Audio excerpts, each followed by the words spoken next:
Hello, welcome to my channel. I'm All Things Wrestling, and today I'm going to be giving my comments, opinions and results of TNA Impact 12th of January 2017. I do apologise about the lateness of this video, but the Total Access TNA Wrestling app had a delay on the Impact until 4 AM, which I did load, but it still wasn't up, so I went back to bed and I've had to go to work, so I've come on break to film this.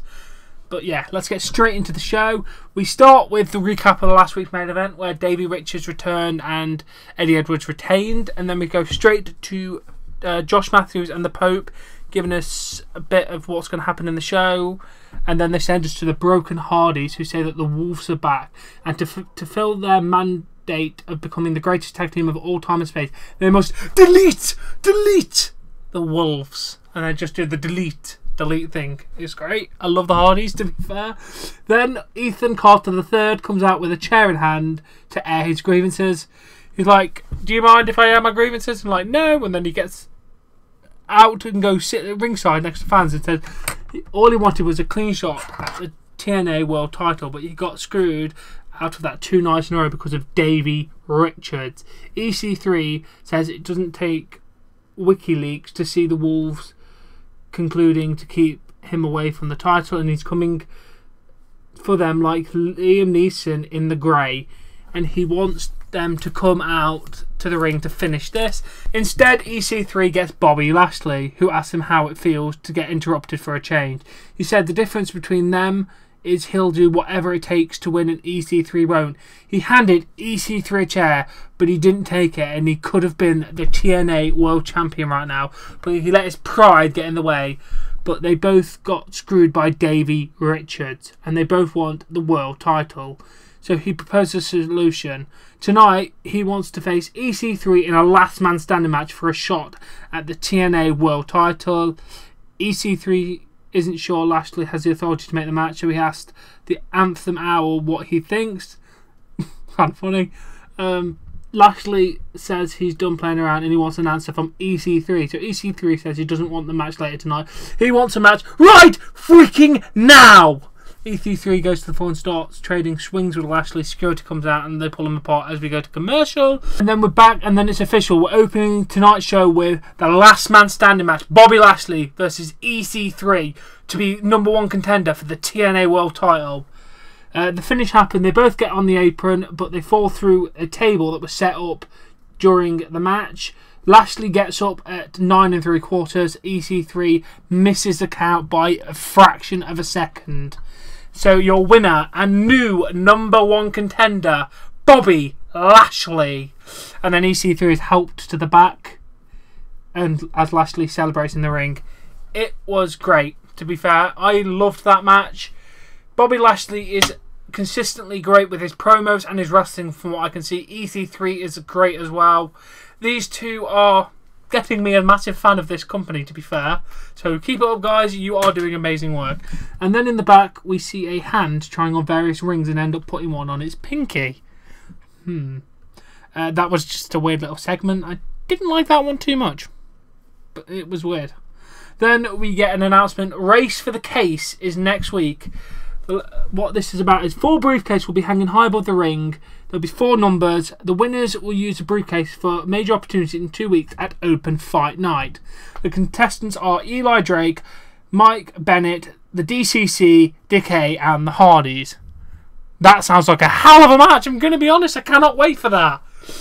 I don't know where they're going to go with that, but that will be amazing. I cannot wait. Is this going to be similar to the Feast or Fire they did a few years ago? Yes, I'm an old school TNA fan. Don't really know much about this new one, but we'll get it. But yeah, let's move straight on. And then we see Eli Drake get Tyrus to capture a stagehand, hold him hostage, and have him read a statement from Eli Drake that the fans don't deserve him to say, dummy, yeah. So he's taking that away. The statement will be made without microphones. He is in the race for the case, and he is not sorry. The fans did this to themselves. He then makes him say it 2 more times for emphasis. He did shout at him for not doing it fast enough and everything. It was great. And then Eli beats the holy crap out of the guy, while Tyrus holds off the management to stop it. It was great. I love seeing people get the shit kicked out of them. And then obviously they leave, and then they get some help for the stagehand, which I assume is probably an actual wrestler. We may find out soon. And then Spud, don't know who this is in the ring in a sailor suit and introduces a man so gracious his name must be sung instead of spoken, Aaron Rex, aka Aaron Stevens, aka Damien Sandow. Who has new entrance music and wearing a fur coat. He also has lipstick on and looks like a Ponce, like Triple H did back in the day. He has an epony. Everyone has paid good money to watch him for years, but no one has ever paid him to see him compete in the ring, wrestle, to engage in a barbaric and violent conduct. People just pay to see him, so this is what they're going to get from now on. He's going to lose the jacket because he's hotter than Mariah Carey on New Year's Eve. Ooh, pop culture reference. Robbie then comes out to interrupt and wants to know what the hell we're looking at right now. Robbie points out that Spud lost to a 2-year-old baby and to Swoggle? Hornswoggle? I think so. He also quit this place last week, but it's a new era for Impact Wrestling. Robbie gets in the ring and says Rex is the same old jackass and then attacks him, but winds up on the short end of a 2-on-1 beatdown. Rex put on his rings. Wait, it was him backstage before. Ooh, it was him backstage. And knocks Robbie out with him. Rex says that he is told us the violence isn't the answer. Okay, I preferred him in WWE with his weird Saviour of the Masses thing. This was just weird for the sake of being weird. See where it goes for now, but I'm very... pessimistic? I think that's a word. Yeah, negative about it, I think, yeah. But let's move straight on. Then the DCC is backstage. James Storm says 2017 is a new beginning, but we cannot forget what happened in 2016. Brown said that Decay left him for dead, and that's why he joined the DCC, to get revenge. Eddie Kingston takes off his mask and said that he has 15 years of memories, paying dues, and office people telling him he's too street and doesn't play the game, but Storm knew he belonged in the DCC. Storm says they don't look or talk the right way, but they're the DCC. The devil whispers in his ear and he cannot handle the Storm. And he told the devil that he is the Storm. They are the Death Crew Council. Great promo, and I'm finally glad that I know what DCC stands for, because it's been bothering me since I know about them.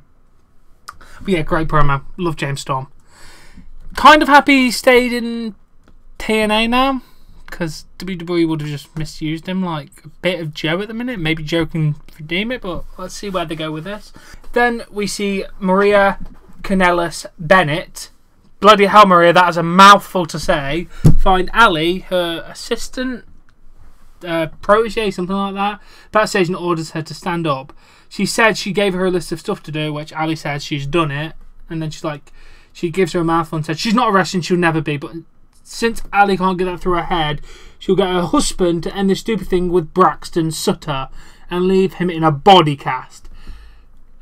Maria makes sure that's clear with Ali, and then makes her carry a fur coat and tells us to get out of her face, despite the fact Ali is apparently vegan. She's vegan. I don't care if you're vegan! Just saying. But yeah, it was great heel promo from Maria. Ali looked like the underdog, which I'm going to guess is what we're going for here. Weren't bad. Then we have match 2, Decay with Rosemary versus the DCC. Stevie gets a beating for a few minutes and then tags to Abyss, who cleans house on both men. The DCC screw out to the floor, but Stevie takes them both out with a dive while Abyss goes after Storm. The referee calls for the bell then and calls it a no contest. They continue the brawl on the floor, and the DC is getting the better of the exchange until Steve does a backdrop to Kingston on the ramp, and then they brawl to the back. It was a great match, great brawl. Just did what you needed to do. It's kind of carrying on their rivalry, which I like. Rosemary's always creepy. I don't know what the hell happened to Abyss. Abyss, you used to be cool, man. You used to be awesome back in 2008, 2007, 2006. When you had James Mitchell with you, that whole storyline was great. And then we had Relic and Black Rain and one guy I can't remember that went... Medusa. That was him. Why are we going into Abyss things? Let's just move straight on. The Wolves are backstage, and Eddie is ecstatic that their first match back is for the TNA World Tag Team titles. Davey said he wants to apologise for last week because he has been home and he's been frustrated to see Eddie accomplished a lot while he was back at home. He said he just feels a bit naked without gold. Eddie said, let's change that and win the tag titles. That was another great promo. Then we get the announcement that coming up next, we're going to find out who the 3-time knockout champion returning is. It turns out to be Brooke Tessmacher. If you can remember her, well, you would already know, but I remember her as Eric Bischoff's assistant back in 2010, which was terrible, but what are you going to do? She is being interviewed by Mackenzie. She says she took some time off to have a break and have a kid, but it's time to get back to her career because she's missed the rush of coming out to the ring, and she's back to be a full-time member of the roster. She wants the knockout title, and she wants it now. And then Mackenzie welcomes her back to TNA. It was a standard promo. It's nice to see knockouts returning, and then that means we'll have a better knockout division. I do like the knockouts division. I've always liked it. Then we have match 3, Mike Bennett versus Braxton Sutter. Ali comes out to ringside to distract Maria and Bennett. Sutter gets a jackknife roll up for the win. It was great. Just seeing Maria get really pissed off was funny. I enjoyed that. The match was alright. Biggest win for Braxton Sutter of his career so far. So, good there. This is just carrying on the Ali Sutter storyline they're doing at the minute, so it's good. Then the Bennetts are backstage and are sick of Ali and Sutter. Maria says she knows what she's to do and Mike will love it. She walks off and Mike shouts at her and says, "What is it? What is it? Tell me what it is." She didn't tell her what it is. She blue-balled him. She just blue-balled him out of nowhere. Maria, why couldn't you do that to your husband? But then we see Rosemary come to the ring. She said that Gail, Kim and Jade were only the first, and the decay spreads by the day like a virus, and every little knockout here will feel the darkness, taste the darkness, and become the darkness. Jade comes out to interrupt, and she said she's still here, and if it weren't for the mist, she wouldn't be knockout champion.